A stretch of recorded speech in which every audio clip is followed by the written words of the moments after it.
Ya, bismillahirrahmanirrahim ya, kita mulai perkuliahan hari ini. Hari ini Kang Giri akan menyampaikan sharing ya, sharing informasi tentang apa? Green manufacturing ya. Green manufacturing kalau tidak salah, betul. Ya, green manufacturing. Silakan nanti Kang Giri dijelaskan apa hasil yang dipelajari tentang green manufacturing. Bisa dicoba share screen? Baik, Bu.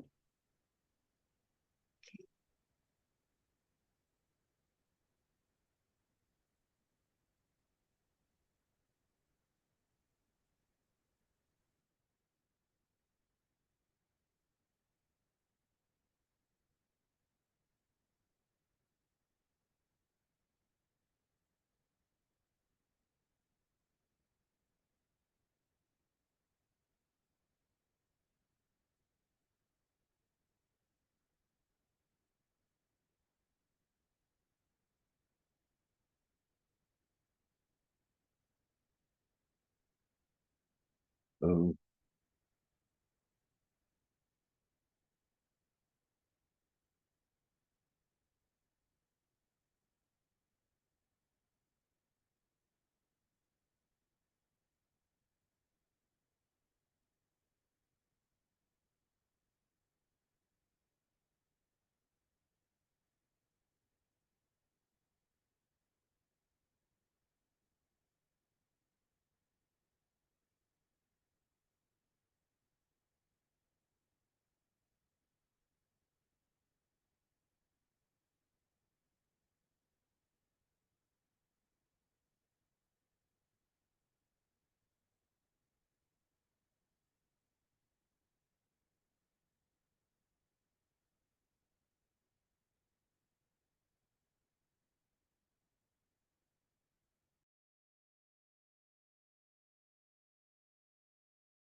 Langsung aja, Bu. Oke, langsung aja mulai. Bismillahirrahmanirrahim. Assalamualaikum warahmatullahi wabarakatuh. Waalaikumsalam warahmatullahi wabarakatuh. Pada pertemuan hari ini, saya Giri Febriansyah dari Prodi Teknik Industri akan menjelaskan sedikit mengenai green manufacturing. Green manufacturing eh, yaitu pendekatan dalam proses produksi yang bertujuan untuk meminimalkan dampak negatif terhadap lingkungan. Kang Giri belum muncul ya PPT-nya. Oh, belum, Bu? Di sini baru ini nama file-filenya nih, Oh, bentar, Bu. dokumen.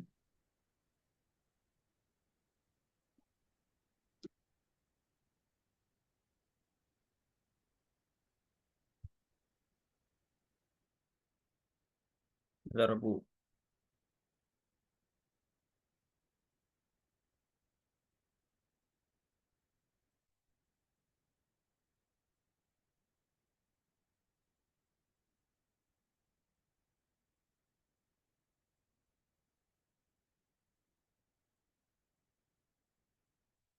Pak, udah ada belum, Bu?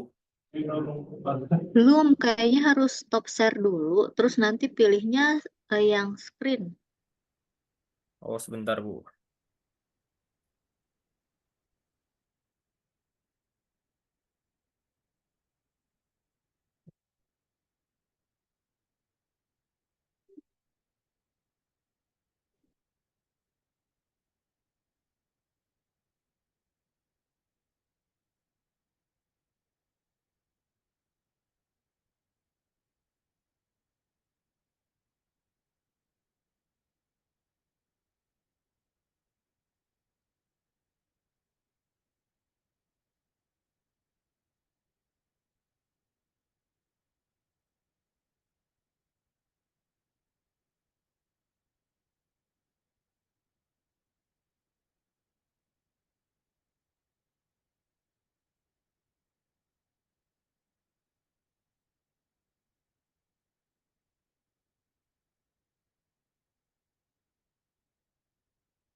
Apakah sudah muncul, Bu?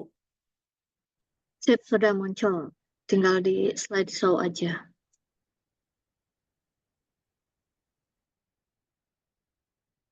Baik, Bu. Green manufacturing adalah pendekatan dalam proses produksi yang bertujuan untuk meminimalkan dampak negatif terhadap lingkungan.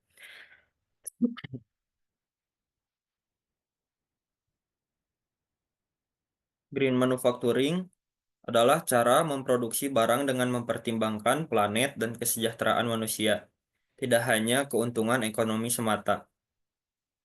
Ada poin pertama dari green manufacturing yaitu minimasi dampak lingkungan. Fokus utama adalah mengurangi atau menghilangkan polusi dan dampak negatif lainnya terhadap ekosistem dan keanekaragaman hayati. Poin kedua, efisiensi sumber daya. Penggunaan sumber daya alam, yaitu energi, air, atau bahan baku, dilakukan seefisien mungkin untuk mengoptimalkan proses untuk menghindari pemborosan. Poin ketiga, desain produk yang ramah lingkungan, yaitu pertimbangan aspek lingkungan diintegrasikan sejak tahap perancangan produk. Ini meliputi pemilihan material yang berkelanjutan, kemudahan daur ulang, dan daya tahan produk. Poin keempat, penggunaan teknologi bersih, yang dimana mengadopsi teknologi dan proses produksi yang lebih ramah lingkungan. Poin kelima, pendekatan siklus hidup produk, yaitu mempertimbangkan dampak lingkungan dari seluruh siklus hidup produk, mulai dari pengadaan bahan baku, produksi, distribusi, penggunaan, hingga akhir masa pakai. Kemudian ada tahapan kegiatan. Yang pertama, tahapan kegiatan yaitu ada desain produk yang ramah lingkungan, analisis siklus hidup, pemilihan material yang berkelanjutan, desain untuk daur ulang dan pembongkaran, pengurangan penggunaan material. Kemudian ada pengadaan bahan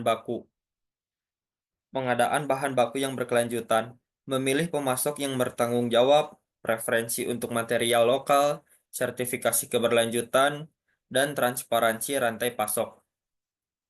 Kemudian ada proses produksi efisien dan bersih, efisien energi, konservasi air, pengurangan dan pengelolaan limbah, pengendalian emisi, penggunaan bahan kimia yang aman, dan teknologi yang bersih. Kemudian ada pengemasan dan distribusi yang ramah lingkungan, yaitu penggunaan material pengemasan yang berkelanjutan, pengurangan volume dan berat kemasan, efisiensi logistik. Kemudian ada penggunaan dan akhir masa pakai produk yang bertanggung jawab, yaitu mendorong penggunaan efisien, program pengambilan kembali, daur ulang, dan pemrosesan ulang. Kemudian tahap terakhir yaitu manajemen dan pemantauan lingkungan, yaitu sistem manajemen lingkungan, pengukuran, dan pemantauan kinerja. Kemudian di sini ada tujuan green manufacturing. Yang pertama yaitu meminimalkan dampak negatif terhadap lingkungan. Yang kedua, meningkatkan efisiensi sumber daya. Yang ketiga, mengurangi dan mengelola limbah secara bertanggung jawab. Keempat, menciptakan produk yang berkelanjutan. Lima, meningkatkan efisiensi ekonomi. Enam, meningkatkan citra dan reputasi perusahaan. Tujuh, memenuhi regulasi dan standar lingkungan. Dampak positif dari penerapan green manufacturing, baik bagi lingkungan, perusahaan, maupun secara masyarakat luas. Dampak positif bagi lingkungan yaitu pengurangan polusi, konservasi sumber daya alam, minimasi limbah, perlindungan keanekaragaman hayati.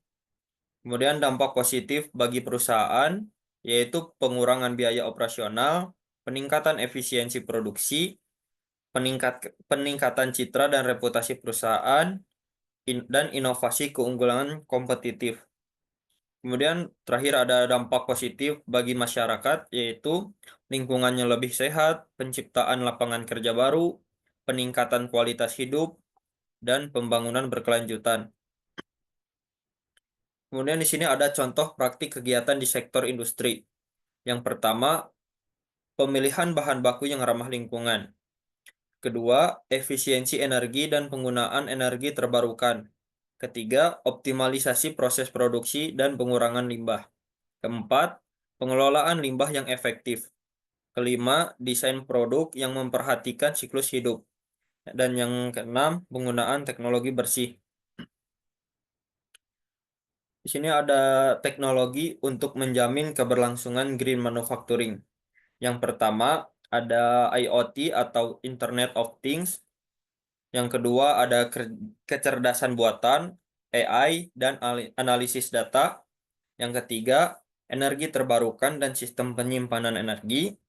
Yang keempat, teknologi material berkelanjutan. Kelima, manufaktur adiktif atau 3D printing. Keenam, teknologi pengelolaan limbah dan daur ulang. Ketujuh, otomatisasi dan pengolahan limbah. Kedelapan, perangkat lunak untuk manajemen keberlanjutan. Kesimpulan yang dapat saya ambil dari green manufacturing yaitu green manufacturing bukan lagi sekedar tren sesaat, melainkan sebuah keniscayaan dan arah masa depan bagi industri. Ini adalah pendekatan holistik terhadap proses produksi yang melampaui sekadar kepatuhan terhadap regulasi lingkungan. Green manufacturing adalah tentang menciptakan nilai jangka panjang dengan cara yang bertanggung jawab secara ekonomi, lingkungan, dan sosial. Sekian yang dapat saya sampaikan. Mohon maaf atas kekurangan dan kesalahan saya dalam menyampaikan.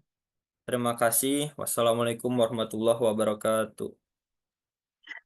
Waalaikumsalam warahmatullahi wabarakatuh. Oke, ada gabung satu lagi nih Kang Dani. Sudah beres akrenya Kang Dani hari ini? Iya Bu, lanjut besok. Lanjut besok ya. Ada yang ingin ditanyakan dari penyampaian materi? Penyampaian materi ya, sementara belum sih Bu.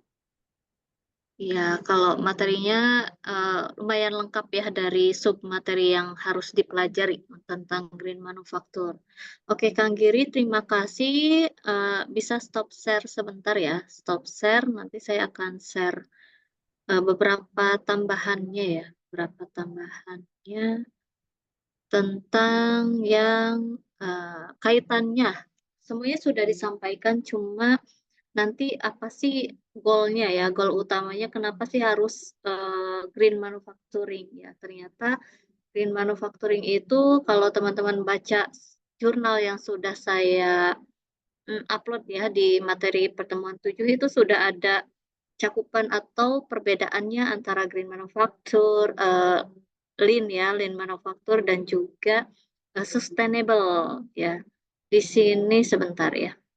Jadi green manufacture itu sangat erat kaitannya dengan sustainable ya. Salah satu untuk menuju sustainable salah satu upayanya ya green manufacture. Di sini ada perbedaan ya. Ada perbedaan apa sih ya? Apa sih tentang ini dari waktu ke waktu ya. Sudah ke sustainable manufacture, terus green manufacturing, lean manufacture dan traditional manufacturing ya. Nah, bedanya kalau yang di sustainable arahnya kita semua inginnya sustain ya, sustain. Sustainable itu mencakup ke 6 R ini. 6 R itu apa saja? Ada reduce ya, pengurangan atau reuse, mengurangi penggunaan kembali, recycle, recover, redesign, bahkan sampai ke manufacturing. Ini elemen yang di sustainable manufacture. Tapi kalau yang di green manufacturing ya, dia cukup sampai ke yang recover ya, bisa ke recover. 3R bisa, 3R base ya. Minimal ada 3R yang diimplementasikan untuk green manufacture ya. Kalau lean manufacturing ya fokus ke bagaimana pengurangan limbahnya saja. Bagaimana cara pengurangan limbahnya ya. Nah, kalau tradisional itu substitusi base ya, based on substitusi. Jadi di sini kalau misalkan green manufacturing itu minimal 3R ya, hingga akhirnya ke konsep sustainable itu ada 6R semuanya dijalankan. Kaitannya tujuan akhirnya ke sustainable manufacturing seperti yang disampaikan Kang Daniel ya minggu lalu ya. Nanti ada keterkaitannya, perbedaannya di mana. Ada juga contoh-contoh riset tentang green manufacturing. Nanti kalau di tugas terstruktur nanti yang teman-teman per kelompok itu bisa salah satunya itu membahas mau menganalisis penerapan green manufacturing misalkan, atau bisa juga fokus ke lean manufacturing-nya aja, cara pengelolaan limbahnya aja, pengurangan limbahnya itu boleh. Tapi kalau yang di green manufacturing ada tadi sudah disampaikan ada 7 ya, ada 7 konsep, 7 langkah yang harus dilakukan untuk green manufacturing. Ada tahap persiapan, tahap pengukuran, perbaikan ya. Di sini mulai dari pemetaan, mappingnya, arahnya mau kemana, terus pemilihan indikatornya apa saja ya. Oke, tujuannya tadi. Nah, ini upaya-upaya ya, praktik-praktik green manufacturing-nya. Ada upaya untuk efisiensi energi, bagaimana pengolahan limbah di perusahaan tersebut, terus penggunaan bahan baku yang berkelanjutan, sudah disampaikan juga sama Kang Giri ya, sampai ke manajemennya juga dibahas. Desain produknya ya, desain produknya harus berkonsep berkelanjutan, sampai ada pendidikan dan pelatihan karyawan, karena karyawan itu atau karyawan ya bisa jadi belum paham arah ke sustainable atau yang upaya untuk melestarikan lingkungan. Jadi perlu adanya pendidikannya ya, pendidikan atau pelatihan kepada karyawan. Nah, terakhir ada pengukuran dan pelaporan kinerja lingkungannya sampai ke kolaborasi. Ya, nanti kalau misalkan ingin menganalisis penerapannya, ya cukup fokus ke yang ini aja, fokus ke 7 proses ini ya, bagaimana efisiensi energinya, apa saja yang digunakan energi di perusahaan tersebut, bagaimana pengelolaan limbahnya gitu. Terus ini ada beberapa contoh ya, artikel mengenai implementasi green manufacturing. Ternyata ada juga yang kolaborasi desain produk dengan teknologi pada industri manufaktur, atau ada juga ini yang 3R ini ya, reduce, reuse, recycle, ada penggunaan kembali limbah cat misalkan pada produksi paving block. Nah, jadi ini ada saling menguntungkan ya, suatu produk limbah di suatu perusahaan menjadi bahan baku ya di perusahaan lainnya atau produk lainnya gitu. Pengurangan dan penggunaan kembali scrap industri dengan mendesain produk berbahan dasar scrap industri ya. Terus ada juga green production efisiensi penggunaan energi dan bahan baku. Atau nanti next kalau setelah UTS berarti ada produksi bersih. Bisa jadi di yang ini, green production masuknya. Oke, itu saja tambahannya ya, tambahannya. Nah, di sini ada meluncurkan standar industri hijau SIH ya, standar industri hijau untuk upaya mendukung sustainable manufacturing. Teknologinya juga sudah disampaikan tadi beberapa teknologinya. Jadi tambahannya itu kaitannya atau perbedaannya dengan yang sustainable manufacturing dan juga lean manufacturing ya. Di perbedaan seberapa banyak dia menggunakan upaya untuk menuju ke sustainable. Seperti itu. Oke, ada yang ingin ditanyakan?